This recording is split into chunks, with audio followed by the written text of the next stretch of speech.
NVN के दोस्तों, हसन कमाल का सलाम और नमस्कार लीजिए और कमाल की बात सुनिए।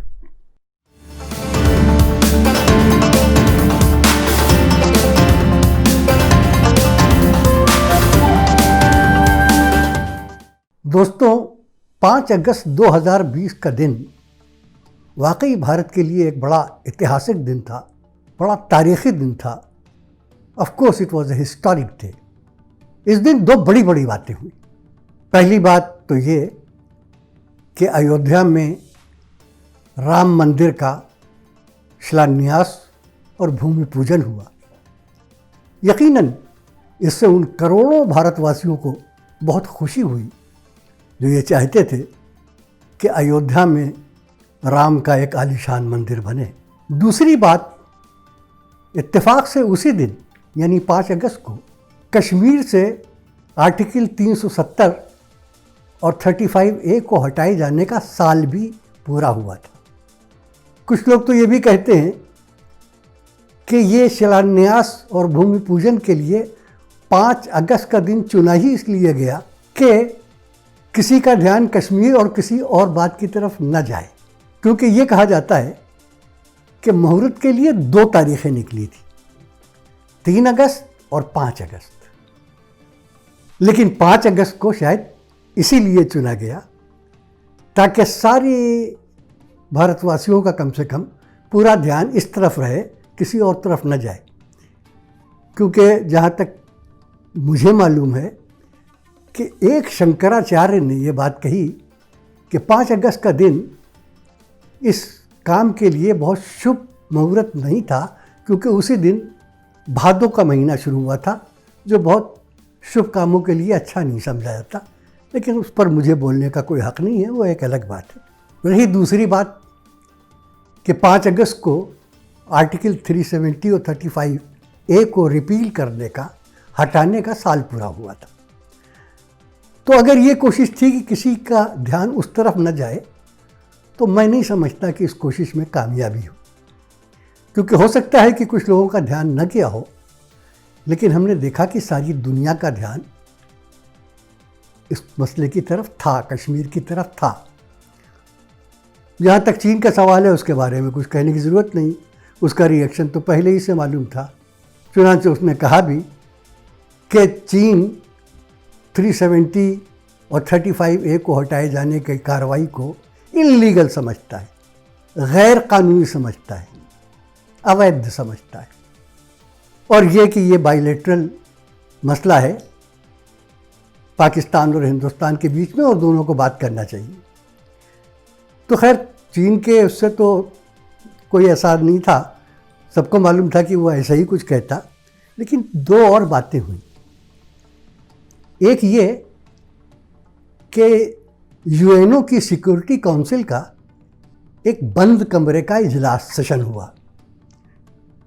ये सेशन इनफॉर्मल था, अनौपचारिक, गैर रस्मी था।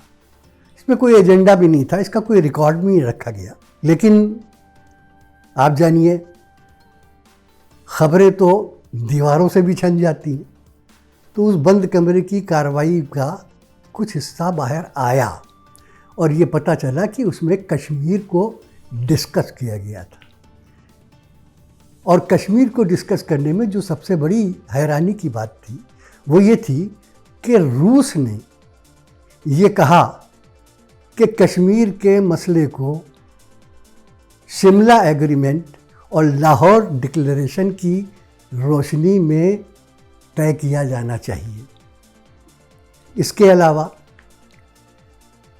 अमेरिकन सेनेट के 2 बहुत इम्पॉर्टेंट मेंबरों ने हिंदुस्तान की फॉरेन मिनिस्ट्री को, विदेश मंत्रालय को लेटर लिखा कि कश्मीर में मामलात नॉर्मल नहीं है और अमेरिका के लिए हिंदुस्तान और पाकिस्तान दोनों दोस्त हैं। इसलिए हम चाहते ये हैं कि कश्मीर के मसले को बातचीत के ज़रिए से हल किया जाए। इससे क्या अंदाज़ा हुआ? इससे अंदाज़ा ये हुआ कि हम जो ये कहते थे कि ये हमारा अंदरूनी मामला है और इसमें किसी दूसरे को बोलने का हक नहीं है, तो वो बात शायद दुनिया नहीं मानती। दुनिया बोल रही, उसकी बात हम सुने या ना सुने एक अलग बात है, लेकिन दुनिया बोल रही। इसका मतलब यह है कि दुनिया इस मसले को भूली नहीं है, और इसलिए ये कोशिश कि उसकी तरफ से ध्यान हट जाए कामयाब नहीं है।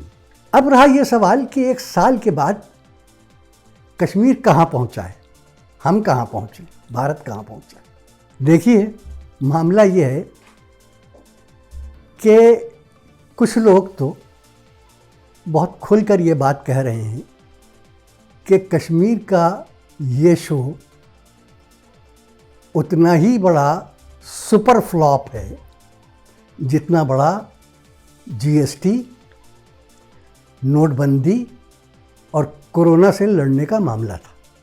ये बात मैं नहीं कह रहा हूँ, ये बात मनोज ने कही है, और जैसा कि जाना जाता है एक बहुत सीनियर, भरोसे के काबिल एनालिस्ट और कमेंटेटर है, और कश्मीर के मामले पर उनकी बड़ी पैनी नज़र भी है, और कश्मीर के मामले पर वो लिखते भी रहे। उनके मुताबिक ये कश्मीर का जो मामला है, जिस तरीके जो कुछ किया गया है, वो एक सुपर फ्लॉप, और उसके लिए जो कारण बताते हैं उस कारण को आप नज़रअंदाज नहीं कर सकते। वो ये कहते हैं कि जिस तरह से जीएसटी के लिए कहा जाता था कि जब ये लागू हो जाएगा तो बिल्कुल सब बदल जाएगा, बिजनेस का ट्रेंड बदल जाएगा, और सब चीज़ें एक जगह जब इकट्ठा हो जाएंगी और देश बड़ा प्रोग्रेस करेगा और आमदनी बढ़ जाएगी देश की, बड़े बड़े दावे किए गए थे। लेकिन मालूम ये हुआ कि जब ये लगाया गया तो व्यापारी चिल्ला उठे, परेशान हो गए। इतने अनाड़ीपन से लगाया गया था कि लोग बजाय इसके कि ये समझते कि अब एक ही टैक्स देना पड़ेगा, उन्हें लगा कि उनको कम से कम 12-13 तरह का टैक्स देना पड़ेगा। बहुत ही हंगामा हुआ, और वो बिल्कुल, और अब तो उसकी वजह से आमदनी भी घट गई है, वो हो भी नहीं रही है जितनी हम समझते थे होगी, तो उससे परेशान हो गए। नोटबंदी के लिए भी, नोटबंदी के लिए क्या दावे किए गए थे? सबसे पहले कि ब्लैक मनी ख़त्म हो जाएगी, टेररिज्म ख़त्म हो जाएगी, और जो काले बाजारी का लेन देन है वो ख़त्म हो जाएगा। तीनों चीज़ों में से कुछ ख़त्म नहीं हुआ, टेररिज्म भी ख़त्म नहीं हुई। इलेक्शन में जिस तरीके से काला पैसा चला है वो कोई राज नहीं है, सारी दुनिया जानती है। इसी तरह जब 370 को हटाया गया तब भी ये दावा किया गया कि इससे नंबर 1 टेररिज्म ख़त्म हो जाएगी, नंबर 2 कश्मीर में बड़ी तरक्की होगी, क्योंकि 370 की वजह से कश्मीर में तरक्की नहीं हो पा रही है, और तीसरी ये कि कश्मीर के लोग इसका बड़ा वेलकम करेंगे। अब आपको बताएं, कश्मीर में टेररिज्म के ख़त्म होने का जो मामला है आप जाकर देख लीजिए, उसके पूरे डाटा मौजूद हैं कि पिछले जब से ये लगा है तब से अब तक साल भर में जितने उससे पहले टेररिज्म के वाक़े हुए थे, यानी सिविलियंस की मौत के और फौजियों की शहादत के दुगने हो चुके हैं। और अभी जब मैं आपसे बात कर रहा हूँ, 2 दिन पहले एक बीजेपी के सरपंच सज्जाद खांडे को मौत के घाट उतार दिया गया। इन चंद दिनों में 6 बीजेपी के लोग मारे गए, और बीजेपी के कई मेंबरों ने इस्तीफ़ा दे दिया है, पार्टी से रिज़ाइन कर दिया है, क्योंकि कहा तो उन्होंने ये कि हमारे पास टाइम नहीं है, लेकिन वजह यह है कि किसी जगह उनकी तस्वीर भी है कि हाथ जोड़कर माफ़ी मांग रहे हैं, बीजेपी से भाग रहे हैं। बीजेपी ने 370 लगाने के बाद वहाँ पर एक पॉलिटिकल पार्टी बनाने की कोशिश की थी, जिसमें कुछ व्यापारी वगैरह आ भी गए थे, लेकिन अब वो कहाँ है किसी को पता नहीं, कोई पार्टी नहीं है।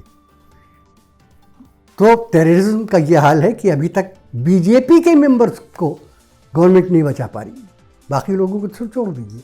दूसरी बात यह कि वहाँ तरक्की होगी, तरक्की कहाँ होगी? लोग घर से निकल नहीं रहे तो तरक्की कहाँ से होगी? 1 साल हो गया है लॉकडाउन का। 2 दिन पहले 5 अगस्त से 2 दिन पहले कर्फ्यू लगा दिया गया, उससे पता चलता है कि आवाम कितने खुश हैं, पब्लिक कितनी खुश है।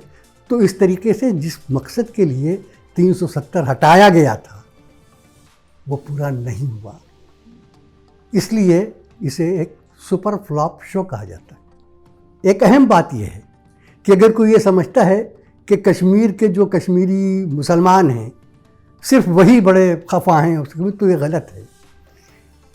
कश्मीर का हिंदू और ख़ास तौर से कश्मीरी पंडित भी 370 हटाए जाने के ख़िलाफ़ हो गए हैं। मुझे मालूम है जहाँ तक कि 400 कश्मीरी पंडितों ने सुप्रीम कोर्ट में मूव किया है ये कहने के लिए कि 370 की वजह से फ़ायदा नहीं हुआ है, हम सबका नुकसान हो रहा है। इससे पहले भी ये खबर आई थी कि जब गवर्नमेंट ऑफ इंडिया ने ये कोशिश की थी कि वहाँ के कुछ जुडिशियल अपॉइंटमेंट में बाहर के आदमियों को लाया जाए, तो जम्मू में, श्रीनगर में नहीं, जम्मू में प्रोटेस्ट हुआ और हिंदुओं ने प्रोटेस्ट किया और उसके बाद उसको वापस लिया गया और कहा गया कि नहीं नहीं, अब कश्मीर में जो है वो कश्मीर के लोगों ही को अपॉइंट किया जाएगा। तो हम कहीं पहुँचे नहीं हैं, बल्कि उसकी वजह से ये हुआ है कि कश्मीर जिसकी फाइल के ऊपर यूएनओ में मट्टी की धूल की तह जम गई थी, उसको झाड़ फूंक के फिर सामने रख दिया गया है। पहले तो वो सिर्फ बाईलेटरल था हिंदुस्तान और पाकिस्तान के बीच में, अब चीन कहता है कि ये ट्राईलेटरल है, चीन भी शामिल है। यानी अब अगर कोई बात होगी तो सिर्फ पाकिस्तान से नहीं होगी, चाइना से भी बात होगी। तो जिस मामले को हम अपना अंदरूनी मामला कह रहे थे, जिस मामले को दुनिया भूल चुकी थी, वो एक बार फिर उसकी याद सबके जहनों में ताज़ा हो गई है। अगर इसे कोई गवर्नमेंट अपनी कामयाबी समझती है तो उसे मुबारक हो। हम तो समझते हैं कि ये हिंदुस्तान के लिए कोई अच्छा शगुन नहीं। आज के वीडियो में बस यहीं तक दोस्तों। एक मरतबा फिर आपसे बताएं कि फेसबुक पर भी अगर आप इसे शेयर कर रहे हों, देख रहे हों, तो भी यूट्यूब पर हमें सब्सक्राइब ज़रूर कीजिए। इस तरह हमारी बड़ी मदद होगी। अगले वीडियो तक के लिए धन्यवाद। खुदा हाफिज़।